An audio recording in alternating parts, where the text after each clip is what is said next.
Smart मीटरच्या विरोधात हिंगणघाट येथे राष्ट्रवादी काँग्रेस शरद पवार गटाचे जिल्हाध्यक्ष अतुल वानलेले यांनी भव्य मोर्चाचे आयोजन केले होते।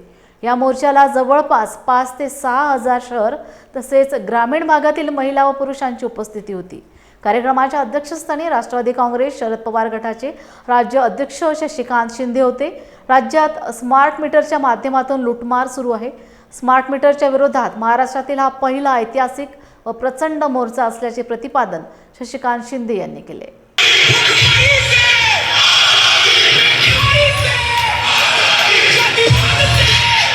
स्मार्ट मीटरच्या आंदोलनाच्या संदर्भामध्ये आमचं शिष्टमंडळ आज तहसीलदारांना भेटलंय।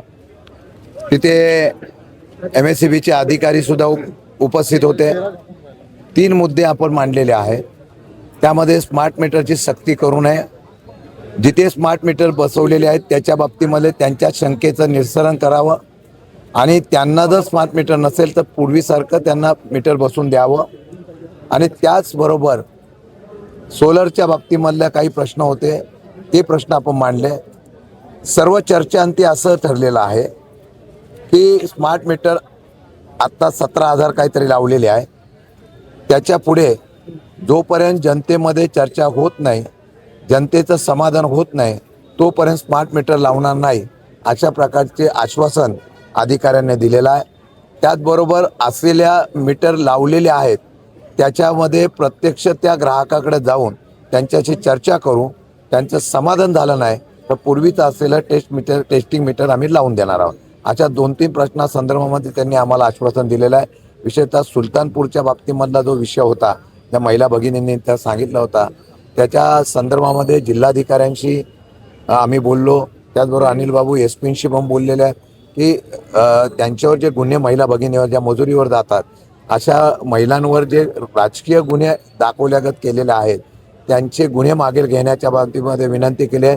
त्यांनी ते तपासून कारवाई करण्याचं आश्वासन दिलेलं आहे आणि पुलाच्या बाबतीमध्ये कलेक्टर जिल्हाधिकाऱ्यांनी सांगितलेलं आहे की मी स्वतः त्याची पाठपुरावा करते आणि तो पूल बनवण्यासाठी प्रयत्न करण्यासाठी सरकारकडे मागणी करते। मला वाटतं आजच्या मोर्चामधलं फलित एवढंच आहे की स्मार्ट मीटर जबरदस्ती लावण्याचा प्रकार होत होता त्याला आता थांबवण्यात आम्हाला यश आलेलं आहे। काही अल्टिमेटम MSEBला तुम्ही देणार आहात का, जे उर्वरित स्मार्ट मीटर लोकांच्या घरी लावले जाणार आहे? नाही, आता आम्ही 1 महिन्याचे मुदत दिलेली आहे। 1 महिन्याच्या मुदतीमध्ये आमचे अतुलजी आणि त्यांचे सर्व सहकारी त्या लोकांशी संपर्क करून MSEBची संपर्क करून पूर्णपणाने त्याच्यामध्ये समाधान करण्याचा प्रयत्न करतील। महिनाभरामध्ये जर परत त्यांनी तशा पद्धतीची जबरदस्ती करण्याचा प्रयत्न केला तर याच्यापेक्षा तीव्र आंदोलन करू। दुसरं जे आहे, मी MSEBच्या अधिकाऱ्यांना विनंती केली की काही दिवसांनी हे खाजगीकरण होत आहे। हे खाजगीकरण होत असताना MSEB हा ब्रांचेस काढला जाईल, ज्याचा GST मधून सामान्य जनतेतून पैसे काढले जात होते, तसा अत्यावश्यक असलेल्या विजेच्या माध्यमातून सामान्य ग्राहकांची आणि गरिबांची शेतकऱ्यांची लूट करण्याचा प्रयत्न होत असेल तर त्याला विरोध झाला पाहिजे। मला वाटतं की 1 महिन्याच्या कालावधीमध्ये काय होतंय बघून आम्ही निर्णय